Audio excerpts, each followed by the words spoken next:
Hello viewers, it's been a while since we discussed American affairs with Oleg Prichula, but these issues directly affect Ukraine, even if not everyone realizes it yet. If you listen to the whole broadcast, you'll find it interesting and understand why I said that. Hello, Oleg. Hello, Dennis. Hello, everyone watching. We will now go over the topics from the past month. It's been about a month since we last talked.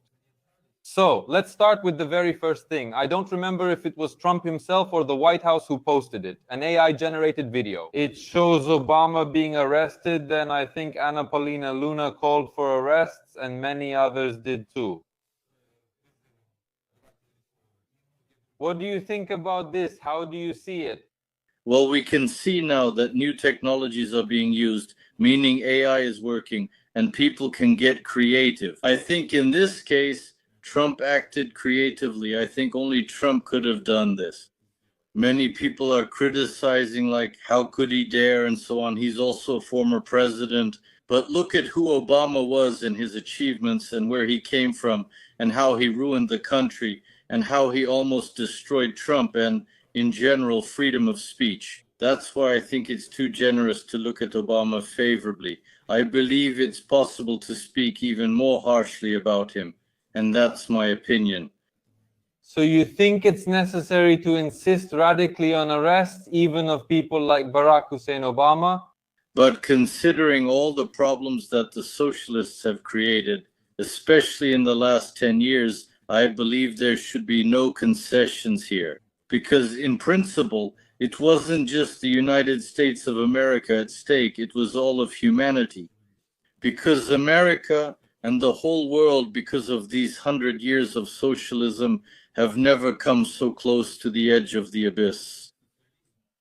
It's absolutely clear that now we need to make a very sharp turn and not pay attention to all these outcries. These leftists who in the last 10 years have especially joined forces with Islam. That's why it's not a socialist or democratic party. It's a social communist Islamic alliance. There's no other way to call it. It's just a distortion of any party principles in general. That's why I think Trump is acting correctly, and I believe it should be even tougher. I think in the future, Elon Musk will continue this. We'll get to that in a moment. Some viewers are following, some are not. I just want to remind everyone how it all started.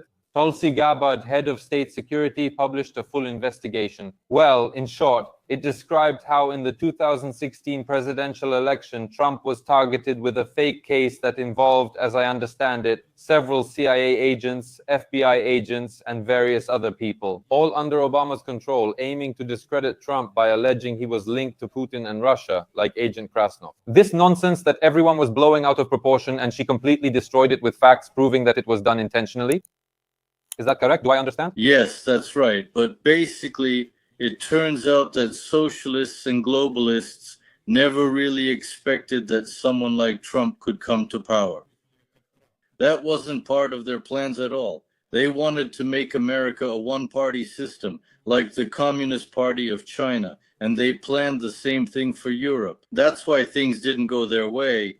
And what happened was that Trump practically turned America around 180 degrees during his first term. And of course, all the pressure, all the psychological burden and attacks were directed at him. And you could even say it's an honor that he was able to withstand it, because that's the Washington swamp.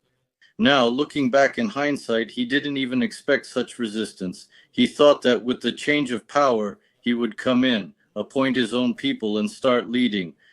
But that's not how it works. For decades, socialists, communists, and the support of Islam have completely turned the situation in America upside down.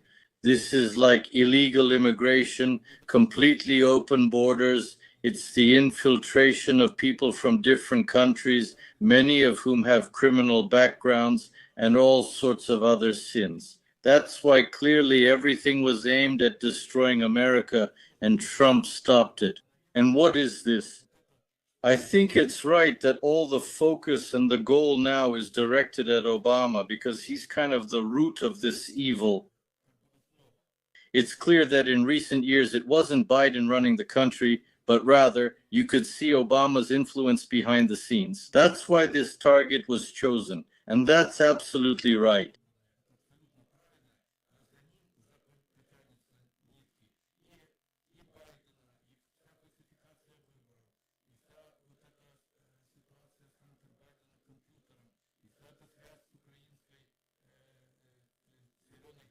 All of this will come out now. It will all become clear. So this is a good start that will gradually expose all these schemes of the socialists, communists, and also the Islamists. I want to highlight 2 points here specifically in the context of Ukraine. The first one, as you mentioned, is Zelensky. That was when Zelensky could have given Trump all the materials about Burisma, about all that mess, and then there wouldn't have been a Biden presidency, Kamala wouldn't have been a candidate, and there wouldn't have been a war in Ukraine. Absolutely, let's stress this for everyone who doesn't get it and for other reasons. Putin and China wouldn't be as strong. They took advantage of the situation over the years. That's the first thing. Second, I want to give viewers an example showing that freedom of speech is the foundation of democracy and how this situation proves it. During the last election campaign in the United States, I had a live broadcast with our mutual friend Gennady Balashov, and we discussed some points there. Gennady, I don't mean to rub salt in the wound, it's just an example of democracy and free speech. And when I said, Gennady Viktorovich, will you support Kamala Harris? What do you think? In 2016, was it normal to delete Trump's accounts from Facebook and Twitter? Gennady says, sometimes there are distortions, but overall it's okay. Yesterday, a terrible incident happened. These sanctions were imposed on Gennady in a completely unconstitutional way. He's not pro-Russian at all, but now someone might come out and say, well, Gennady Viktorovich, sometimes distortions happen. Does it really matter if you like the person, think he's a scoundrel, or don't find him likable? But democracy, freedom of speech, you can't silence anyone in this way. Absolutely. I absolutely condemn these sanctions that have been imposed on Gennady Balashov. But I also want to say that the socialist system always devours first one person, then another, then a third, and so on. That's why you can't play politics with them. As Javier Milei said, it's either us or them. And as Javier Milei said, if we are not in power, the leftists will be, and in the end, they will rob you and send you to war. That's what happens. That's why this flirting with all sorts of Democrats, communists, and so on is absolutely irrational. I believe Gennady has once again been convinced by this situation, and maybe his opinion on all these issues will change now, because socialists always lead to disaster, and under no circumstances should you have any contact with them. You must always hold your position. And we chose the direction that the state should be small, transparent, with low revenues, freedom of speech, and a free market. That's it. If any directions don't fit these criteria, they're not acceptable. We're not with them because sooner or later they'll devour us. That is, it's always an alliance just to devour. That's in the past. I've proven it many times. That's why we hold our formation, and it's kind of impossible to knock us off our course now. Because now there's a good result from Trump, who laid the foundation. We have a good thing going with Javier Milei winning the election, meaning he's now getting the country back on its feet. So you could say there's already a force that confirms the correctness of our thinking, meaning we've always stood for common sense. We're not Trump supporters, not Milei supporters, not Elon supporters. We're people of common sense who know how society and the relationship between individuals and the state should be organized. And I believe we will always stick to this and unite, bringing together people of common sense so that we can move even faster than we did before. Definitely, but people often consider everything we're discussing now, or almost everything, to be a conspiracy theory. Right now in New York, an oddball is about to win the upcoming mayoral primaries. An Islamist who is a communist, just a pure communist, who is against private property, who gathered people in a mosque and said, guys, there are 1 million of us here, let's choose our own candidate. It's unthinkable. What has New York turned into, and where is it headed? And here, absolutely clear information comes up that Soros allocated $24 million for Talala's election campaign. Just like Soros funds prosecutors who accept all sorts of nonsense in courts and judges, the elections of judges. I can't recall the state, but that's how Musk lost after the elections, probably following Trump's. So in Ukraine, we see all these influences, and people need to understand that there are outside forces, very powerful ones with huge capital, that influence us and bring nothing good for us. Of course, it turns out that the Democrats have lost everything possible to Trump at this point. And the only thing they can do in response is to unite even more with Islam and the communists in order to influence the country. And they choose big cities because there are the most universities, the most homeless people, and the most infiltration of socialist ideas into people's minds. And this nuclear unification, I believe, is exactly what Soros has now made his goal. He was the one who Islamized Europe. There's no other way to put it. It's already an irreversible process. You could say he wanted to do the same with America, but it didn't work out with America. I'm sure Trump will be able to put him in his place, and I think it's possible to unite as well. People are realizing these aren't just socialists anymore, but communist fascists, and are starting to speak up. But America has realized it now. I mean, they chose Trump, and step by step, I think Trump will also be gaining victories here. And I think since New York is his city, it's his heart. He won't let the communists stage a coup there. And you can't call it anything else because first they create a one-party system in their region, and then it leads to terrorism and totalitarianism. So it turns out they usurp power, they can't win in fair elections, they can only distort the system and then stay in power as long as possible. But Trump demonstrated the success of all of America, and I think he'll handle things there, including in New York. And look at this, the puppet in Chicago appeared too, just like from a snuff box. It's just Somalia. I thought it was some kind of Somali city or something. Surrealism. This just shows that America really was on the edge.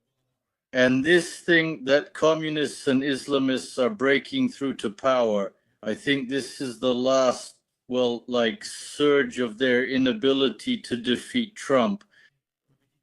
These are their last twitches and movements, which I'm sure America will grind up and spit out. Let's talk about this in more detail. Recently in Britain, it was decided that people could vote starting at age 16, essentially children. Many don't see why this happened. It was because those allowed in are now having children. And in order to get a living electorate as early as possible, they lower the age. I think in Ukraine, the voting age should be raised to 21, because even people who are 40 or 50 years old here don't understand what's going on around them. Just imagine what it's like for 16-year-olds. In Britain, this scheme is clearly entirely targeted at Islamists. Many people ask, Dennis, how does this happen? Americans are capitalists to the core, so how can they allow something like what's happening in New York? I'll explain. It's very simple.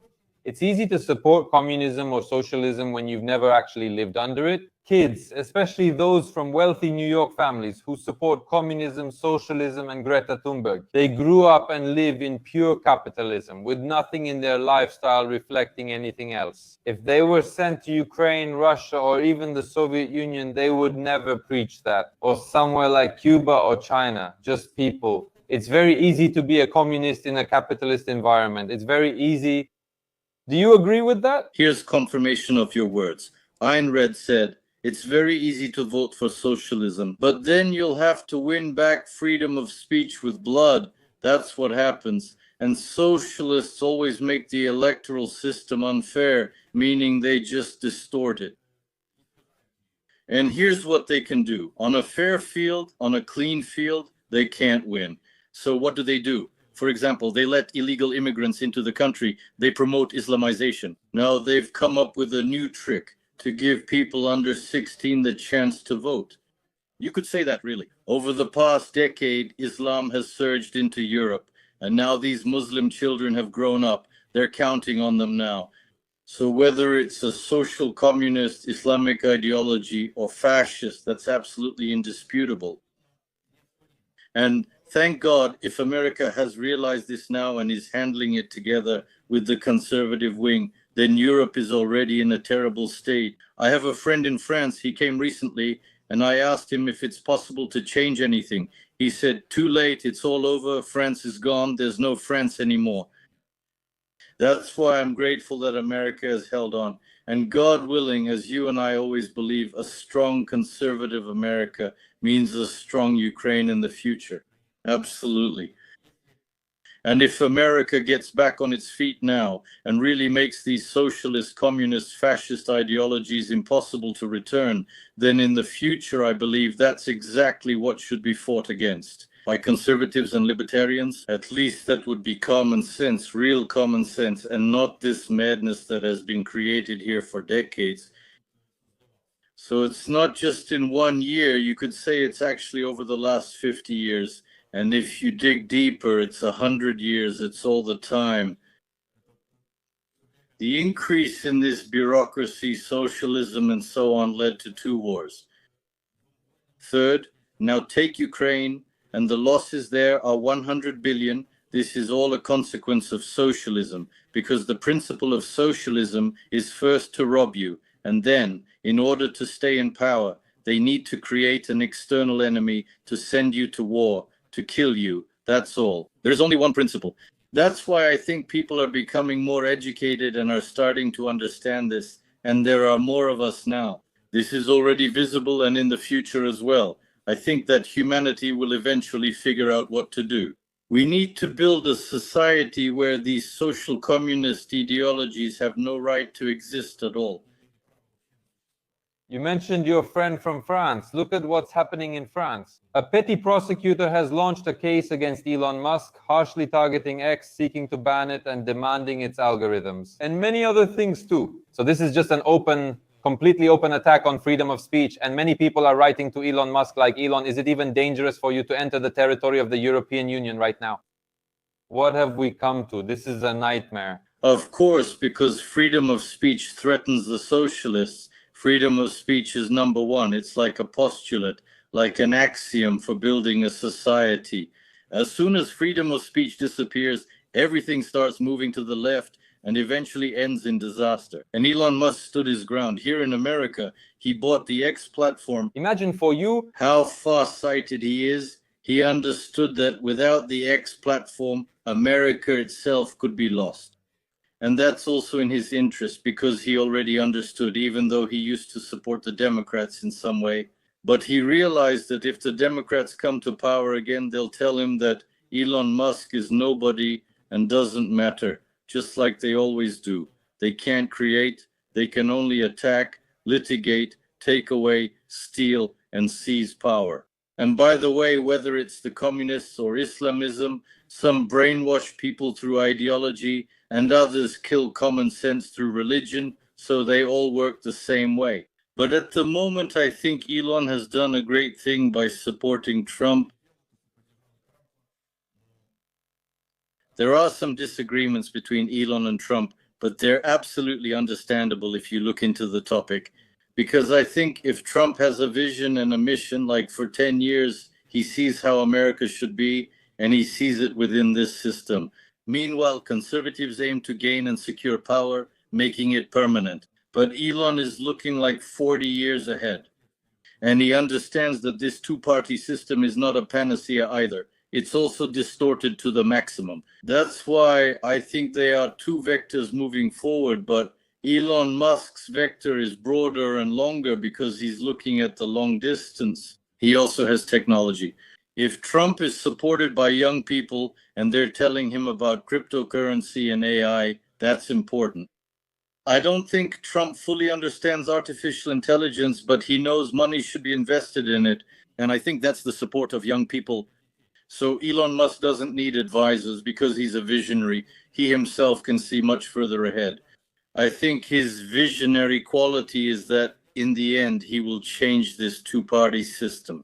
And maybe in general, this will improve the relationship between people and the government. Because this party system, the election system, this party career, Javier Milei was right when he said that a politician is a parasite. And these taxes and everything else, it's like a petri dish with nutrients. It's their food. I think Elon understands, as he always does, that there isn't any obstacle, no problem. I mean, a politician is also a problem for humanity because it's all a distorted system. I think that's why this third party is like fresh blood for America and for the whole world. I think that's because he will approach building this party and so on in a completely different way. This directly concerns everyone and everything. We just mentioned France, the attack on the X. It's absolutely clear. In general, Trump has a plan until the end of his term. But in general, the immediate plans are to make Europe more right-wing. That is, to have as many right-wing leaders as possible appear in Europe. Defeat all dictators worldwide, especially from post-Soviet states. For example, in Brazil, there's this Lula. They're also persecuting him with a judge, the one who looks like Mephistopheles. They even tried to ban Elon Musk there. This same judge is persecuting Bolsonaro, the former president, who should have been there as well. They probably falsified things and ruined his health. Bolsonaro's, I mean. Trump stood up for him. Yes, now Trump defended him and the X plays a major role. Since they're so scared, this judge is banning things, and if you look deeper, this judge is likely under Soros in Brazil, so it's a global web. And when we talk about a third party in America, first of all, times have changed a lot. Times have really changed. And secondly, technology. There's a lot of inefficient imbalance. Things have shifted to the left. That's why I'm here too. People just want to know. They ask me, whose side are you on? I don't have to take the side of Trump or Musk. For me, it's the same thing. They had something personal happen between them, but that doesn't change the ideology at all. That doesn't make Trump or Musk leftists. They're both right-wing. Musk is even somewhat of a libertarian. Well, it's just something personal. I'm not taking sides, but I think Trump will break down the old and Musk will take over from there. In general, it's a new era, you could say, for humanity. Yes, I think Trump's mission is to decommunize America and make all these processes irreversible, and also to help other countries decommunize, to get rid of socialism and so on. I'm sure that when the time comes, all these leftist parties will fall, including in Europe. And actually, Elon Musk's mission is more about breaking this two-party system. To make Elon Musk, the desire to make consciousness multiplanetary and to reframe the militarization of Earth into the exploration of the galaxy, that's probably Elon Musk's vision. Picture this, only about 5% is currently spent on armaments. Elon Musk said that 1% would be enough to actually make it happen. Mars fully suitable for living. So Trump kind of has a vision of stopping the war within the existing system, this two-party system. And Elon Musk, as a visionary, goes further and looks more into the future. So you could say Trump is a missionary and Elon Musk is a visionary. But they are absolutely moving in the same direction. And look, lately Trump doesn't speak out like that anymore. Ostrov spoke out once, but now Elon is silent and Trump is silent too, because they understand that they're moving in the same direction. The only difference is that this one is looking much further ahead, that's all. So I gave an example here with those tenders and government contracts. Musk, Trump lost his temper over there and it was officially announced here. They tried to reconsider something, but then they saw how important these contracts are for America, for leadership in innovation. So it's impossible to touch this. No one is going to touch it. There were rumors that he made some shady, profitable contracts over there. Yeah, it's impossible. Well, impossible. It's a sign of democracy. They have internal conflicts. No one touches Moscow. I'm the one conducting the inspections. With Ukraine, we're moving forward. Currently, sanctions are imposed on Gennady Viktorovich and many others, and YouTube is being shut down in Ukraine through geo-blocking. If such a request is sent to EX Moscow, we'll tell them to get lost. And it's very important to understand that. Why are we defending free speech with you on this island and for so long? That's exactly how it works. And when I'm on Musk's side and have been promoting him for a long time, here are some obvious examples for you. Here he is. Why? Because he won't block freedom of speech and our need to have our own voice, unlike others who would, for example. This is where the connection with Ukraine is direct. Of course. Well, and here there still exists what the founding fathers established, a truly independent system. Judicial, legislative, executive, that is, they still have their own influence and can act independently, affecting each other. The fact that Obama and all that mafia, in my opinion, usurped power and subordinated all these structures completely to the executive branch, merging them with all this corruption, is one thing. But if you take Ukraine, there's nothing there. If there was this NABU and so on, it was controlled by the Democratic Party, and NABU was always summoned. Where to? To the embassy. To the embassy to report what's happening. Now, they've lost their funding through United States Agency for International Development. They've lost any kind of support at all. And of course, here Zelensky felt an opportunity that he could take him without resistance, since there is no support from the conservative wing right now. So you could say that America, and specifically Trump's team, haven't really dealt with Ukraine yet. That is, only the platform for future work is being prepared, I'm sure, because the work will begin from the moment an ambassador to Ukraine is appointed. I think then there will be some kind of more or less interaction. But Trump doesn't even want to appoint an ambassador, because who would he cooperate with there? Has he sent anyone yet? There are acting officials. Yes, I followed that woman on X, but she's not very active. She's just the acting official. Yeah, no, well, there should be a person, a representative of Trump, but for now, he doesn't see any grounds for bringing positions closer. And here, it would be necessary to realize, I don't even know if Zelensky understands, that the Democrats have already lost everything they could. Even the globalists are already adjusting to Trump's policies. The fact that he made them pay 5% in Europe, that's for sure. They raised their hands and said, okay, we surrender.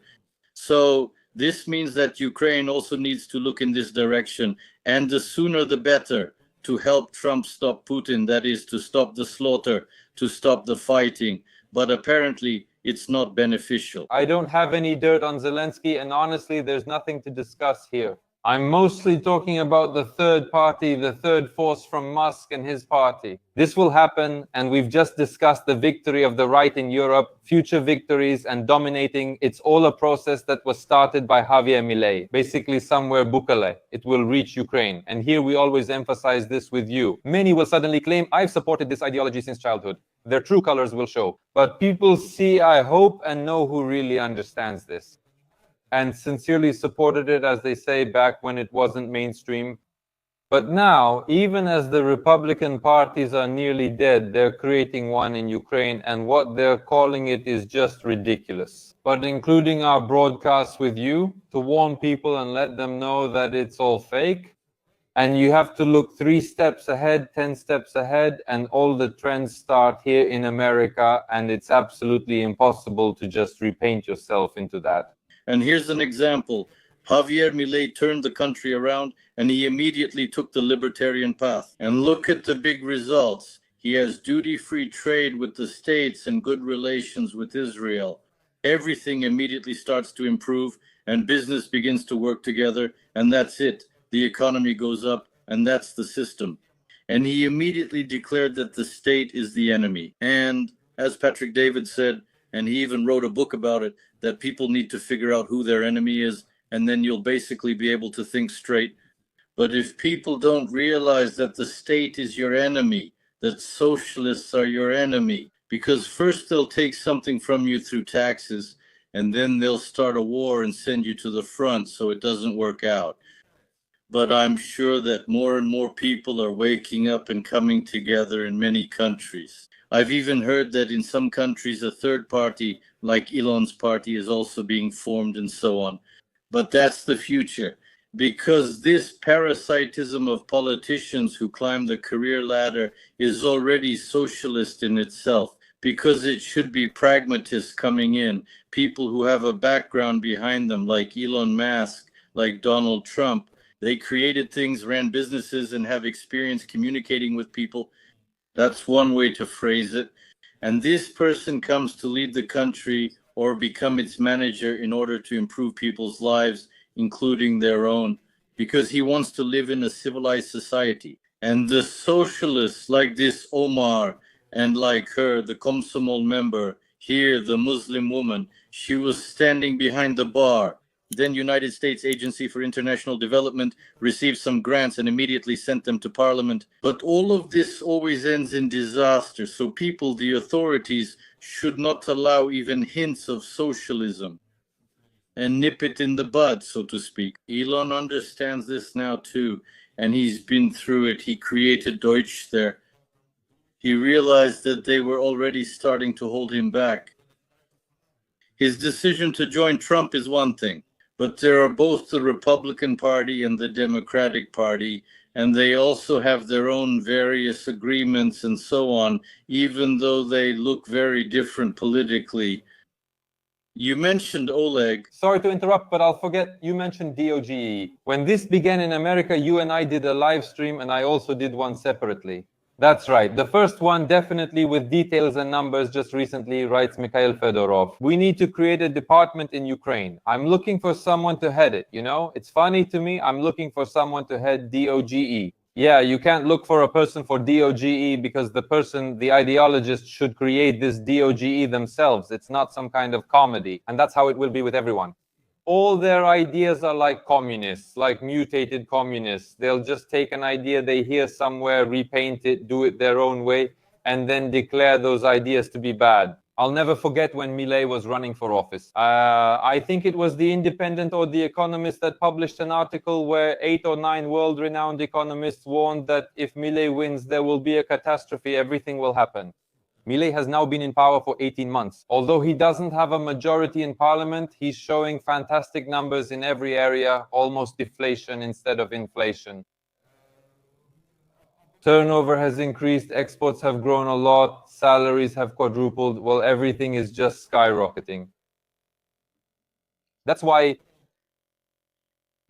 So, if a person doesn't propose to change the system completely from scratch, which kills socialism at the very beginning, then all these add-ons are just public relations. It doesn't work in this system. You can shove anything you want into this rotten system, call it different names, libertarianism or whatever else. It doesn't work because by its very nature,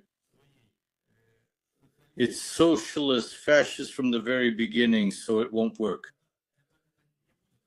That's why people need to understand that without changing the system, nothing will work, which is what we're proposing. And to change the system, you need a leader, you need clear conviction, and you need the support of the conservative wing at this point, including Elon Musk, including Javier Milei and Israel as well. And I believe Poland is also moving in the right direction now, more or less. So even in Europe, I think, in my opinion, the European Union will collapse the fastest because of Hungary's application about leaving the European Union and so on. They want to get away from this socialist umbrella called the European Union. This Brussels swamp is even worse than the Washington one, if you think about it, because all they do there is pretend to be active. And Ursula said that 2 billion will go to some projects. And for that, thank you for the question today. In other words, always at the taxpayer's expense. So they won't take money from the Islamists who came in and never planned to do anything, not to work, just to live on welfare. They'll take it from the people who actually work. And if they raise taxes even more now, I think it will only speed up their downfall. Because I think more right-wing leaders will take over, and they'll get support from the United States of America and directly from Elon. And of course, we will always support this direction too, because this leftism has gone way too far.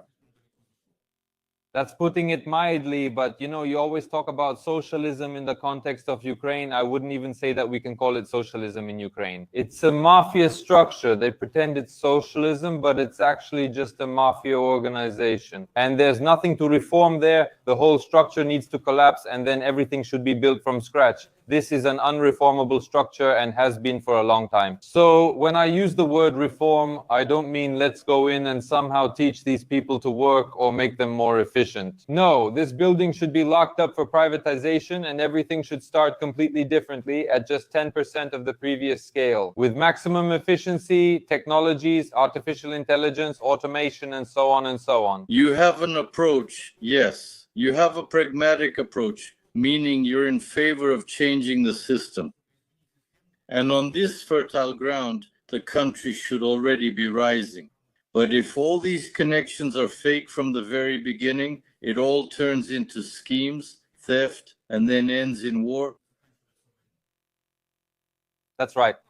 Oleg, I wanted to ask your opinion about something. Right now, the United States Secretary of the Treasury, Besant Trump, and Lindsey Graham are very actively talking about Trump's sanctions on the Russian Federation. I have some information. I'm interested in your opinion. How will all this turn out? Will it actually happen? I'm sure, and I support the idea that Trump will impose sanctions after all, because Putin's Botox-filled brain doesn't understand anything else. So the sanctions will be imposed, and they will be tough. I think it was Trump who first took action. He energized Europe, made them do it. Whether the sanctions are strong or not, he's still working in that direction.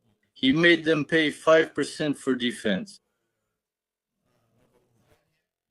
And now there's the big hammer of Trump behind them. And if he imposes sanctions, they will be very tough for Russia. He also has another goal, which is to pull China away from Russia. I think that these negotiations he's conducting and so on, his goal is to leave Russia one-on-one with the whole world, basically to isolate it. In other words, the whole world should see that the Russian Federation is a separate world, and the rest of the world is either neutral or against it. And then I think Trump will deal with this KGB mafia very quickly. That's why such a big effort is underway. And these 50 days, Trump didn't give them to Putin. He gave 50 days to all the countries in the world so they could figure out how they would live after the 50th day. They must live in complete isolation from Russia. And by the way, Graham said that if Brazil, China, or India think they can do a little trading there, he says we can crush your economy.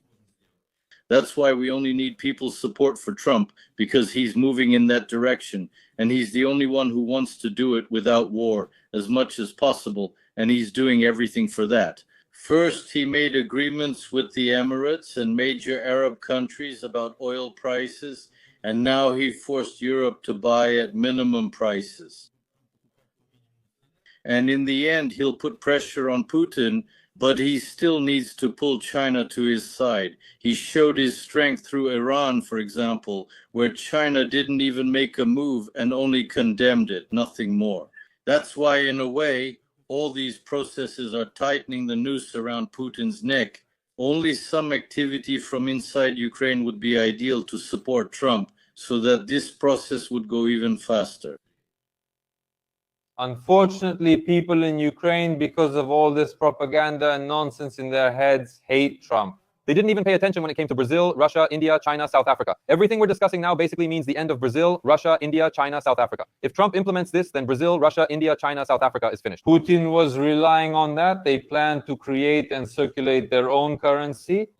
Trump said, if you do this, you'll get all the sanctions, everything. The idea was immediately dropped. If Trump imposes these sanctions, Brazil, Russia, India, China, South Africa will break up. People in Ukraine hear this but don't want to understand. They're fixated on one thing. Give us weapons, but I personally won't go to the front. That's their position. Trump agent Krasnov, the redhead, they don't get it. They understand the global process, but you still try to help them. But I look at it. I'm horrified by this consolidation around Trump. It happened in America and it will happen all over the world, but it won't happen in a second. It will happen with the help of people who start thinking, open their minds to normal information, and critically examine any information. I think that step by step, there will be more and more people in the world who understand the situation, but you have to look at it only through the prism of the geopolitical situation. And then you understand why you need to support Trump, why you need to support Elon Musk, why you need to support Javier Milei, why you need to support Nayib Bukele. That's all. If you look at the successes that already exist within the country.